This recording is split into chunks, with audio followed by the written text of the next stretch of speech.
First of all, thank you very much for wonderful and gracious introductions, Rabbi. I'm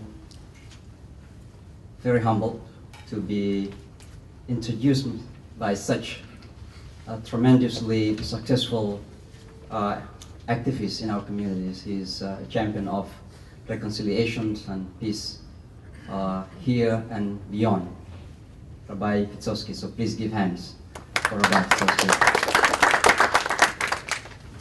Mentioning about Vienna, I was there basically to join my friend Rabbi Mark Schneier in commemorating the Kristallnacht, the 75th commemoration of Kristallnacht.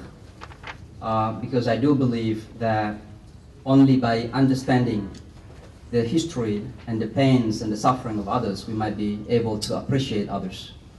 So it's very, very important that I went by myself in order to internalize what does it mean to be Jewish people in facing such tremendous challenge in Europe.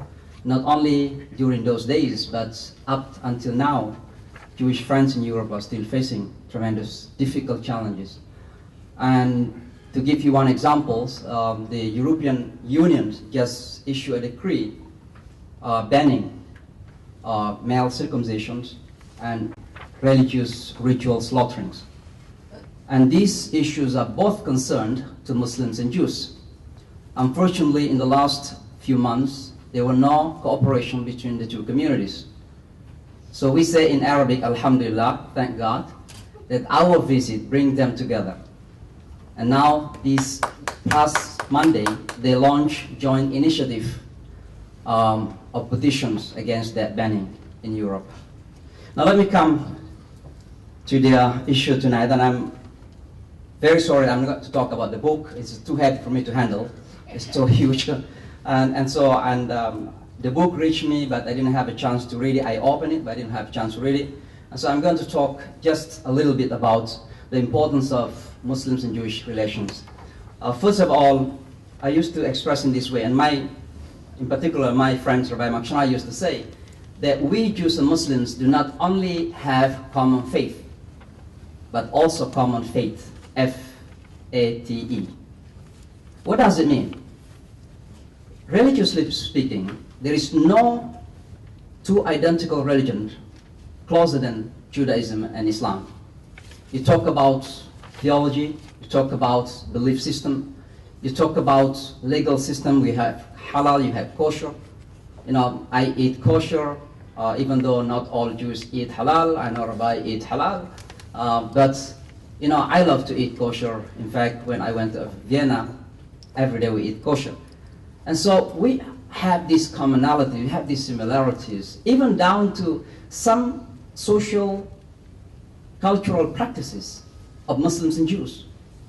I went to Israel, for example, a few times, and I enter into the groceries. The way women in the Middle East, you know, receive me, the way some Jewish women in Israel receive me. Exactly the same. And so these are the most identical two religions. But when you talk about faith, F-A-T-E, what I mean here is historically we have connections. From Abraham, and for that reason we co-authored a book called Sons of Abraham. This is a new published book, authored by myself and Rabbi Mark Schneier, called Sons of Abraham, to show to the world that Muslims and Jews are cousins, coming from Abraham, Isaac and Ishmael. And from there emanating these two big communities.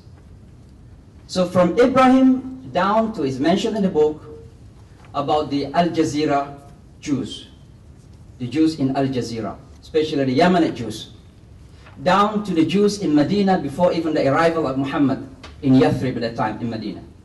Jewish community existed in that particular area. Up to modern era, the European era, where Muslims and Jews basically connected very, very strongly. When our Jewish friends faced tremendous challenge, Holocaust in Europe, they went to the countries under the Ottoman Empire, and on the way to those areas, they were received by Balkanian Muslims, Bosnians, and those Muslims in the areas. So we know the history. And so in terms of faith, it's very, very clear. But what I mean faith also here is about the current issue. We have tremendous difficult challenge as Muslim community in the United States because of Islamophobia. But I know that anti-Semitism as high as Islamophobia itself.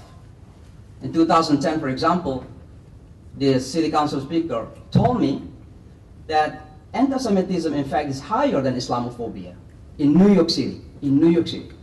So we faced same fate, same destiny, same tremendous challenge. But why this perceived tension or conflict, to be precise, between Muslim and Jews? There are several factors that I'd like to mention. Number one, misreading our history, and hopefully this book will change our attitude. We tended to concentrate on the darkest part of the history. We tended to forget that we have honeymoon of our past. That is misreading the history, my friends, because we know that in every community you have shining and dark part of the history. And if you choose to concentrate on the dark part of the history, we are not going anywhere. This is the first challenge that we are facing. The second one is certainly politics, and I don't mean here first Palestine and Israel. I mean that how Jewish and Muslims issues have been politicized in many parts of the world. And I give you one example. The denial of Holocaust is nothing to do with Islam. It's nothing basically to do with Muslim. It's something to do for political interest in certain country. This is an issue that has been politicized. It happened to the Muslim world. It happened also to the non-Muslim world. Look at the Part 51 issue. It was not a controversial issue until one of the candidates made it as a campaign issue. The Part 51, the most near ground zero. So when religion is politicized, just wait for the evil result. This is the second factor. The third factor is media issue. I don't mean that we don't need to expose the negative part of the community. It's very important sometimes to know who is the evil among the angels in the community. But we need to balance it. When I received the rabbi to my mosque, I embraced him. You didn't see that in the front page of New York Times. But the moment a very tiny mosque imam somewhere in Peshawar talk evil about Jews, you will see that in the front page of New York Times. This is the way media portrayed our communities. And it creates animosity, tension, hatred between communities. So I think media should educate our communities. Number four, text. Our religious texts, mostly read, particularly those who are by the extremists, out of context. The issue of chosenness, for example, in the Muslim community, had been poisoned the Muslim community.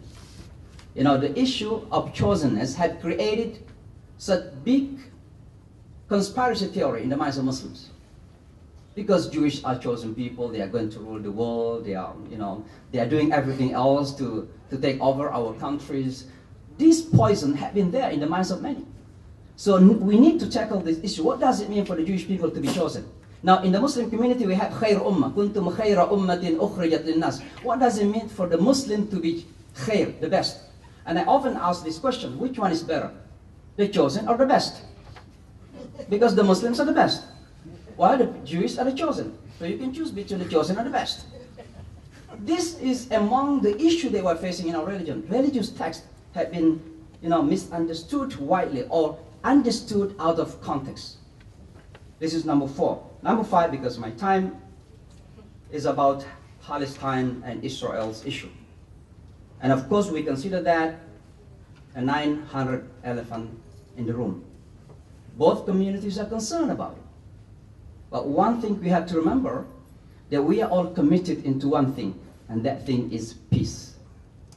How to utilize our religious sentiments, our faith for peace. Do not throw fire into the existing fire. That is our commitment. And so lastly, I would like to say that when you talk about Muslims' faith and Jewish faith, it is about our future. Why I say our future? Because the many conflicts that occur in the world today are, unfortunately, by two sides, understood as Jewish-Muslims conflicts. and it is in our hand to change the direction of the history. Thank you very much.